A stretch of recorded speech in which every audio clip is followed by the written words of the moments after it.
All right, let's dive in. Every successful organization, I'm talking about everyone from a huge tech company to your local bank, has a secret weapon for navigating all the chaos out there. It's this powerful, kind of behind the scenes framework called GRC. And today, we're going to break down exactly how it works. So, it really comes down to this one big question every leader has to ask themselves. How do you keep the ship steady when the waters are this choppy? Because let's be honest, the modern business world is just a maze of challenges, and it all starts with this never-ending barrage of digital threats. I mean, think about it. You've got this constant stream of digital threats coming at you. And cybersecurity? Oh, it's not just some IT problem anymore. No way. It's a fundamental business risk. One single breach can literally vaporize billions in market value and just, poof, destroy decades of customer trust. And then, on top of that, you've got this ever-growing tangled web of rules and regulations. Things like data privacy laws, think GDPR, or all these super specific standards for different industries. Just trying to navigate this legal maze is a full-time job in itself, and it's absolutely non-negotiable. And if that wasn't enough, the pressure to make the right strategic moves has never been higher.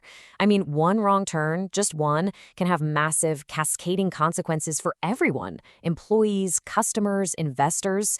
So the big question is, how on earth do you bring order to all of this potential chaos? Okay, so here's our game plan. We're going to introduce what GRC is, then we'll break down its three main parts: governance, which is all about setting the rules; risk, for managing all the what-ifs; and compliance, which is making sure those rules are actually followed. And then we'll wrap up with the big payoff of doing all this. Right, so the answer to managing all this craziness is a framework called GRC, and I want you to think of it less like a stuffy corporate department and more like the essential operating system for a successful modern company. It's what makes everything run smoothly. So, what exactly is GRC? Well, it stands for governance, risk management, and compliance. And at its heart, it's just a structured way to get everything working together.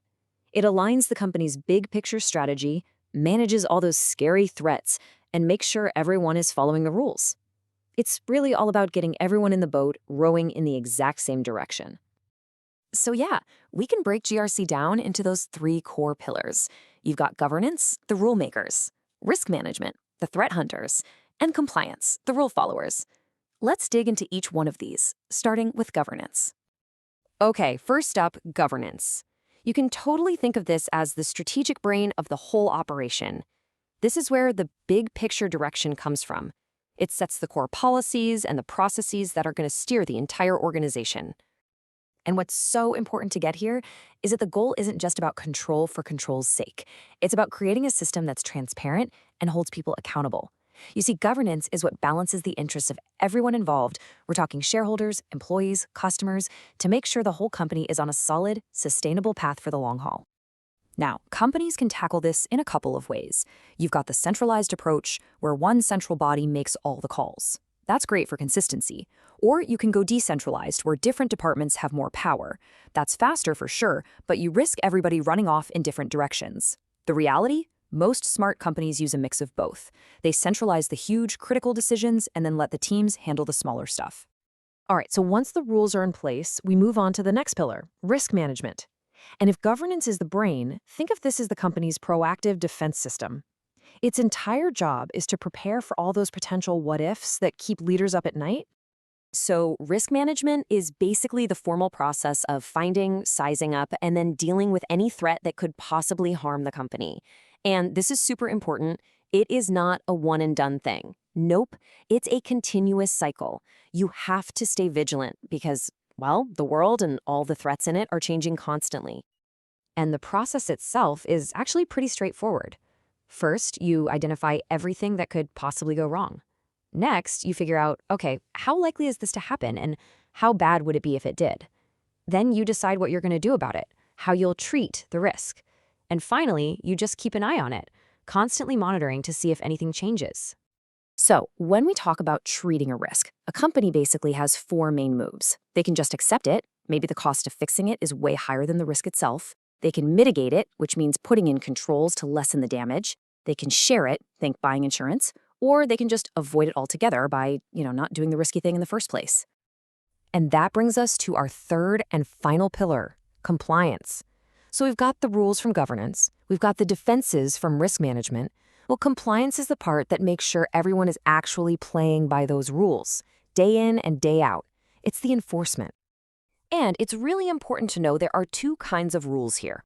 First, there's external compliance. These are the mandatory laws and regulations you absolutely have to follow, no choice.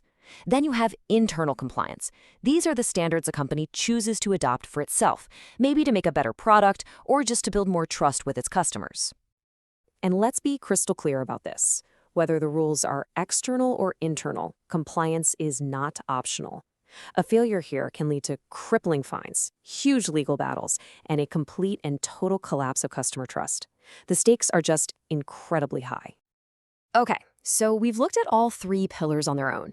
Now it's time to bring it all together and see how they create one powerful, interconnected system. Honestly, this is where the real magic happens.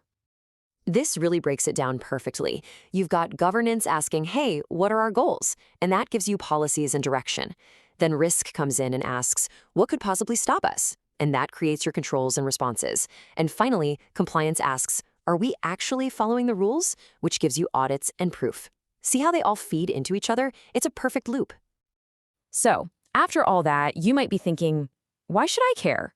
Well, here's why. GRC isn't just some boring corporate buzzword. It's the actual system that protects a company, its employees, and your data. It's what keeps your personal information safe. And that really leaves us with one final big thought. Every single day, you trust companies with your money, your private data, maybe even your career. You are placing a bet, whether you realize it or not, on their ability to manage this chaotic world. So the real question is, how well do you think the companies you trust are running their GRC playbook?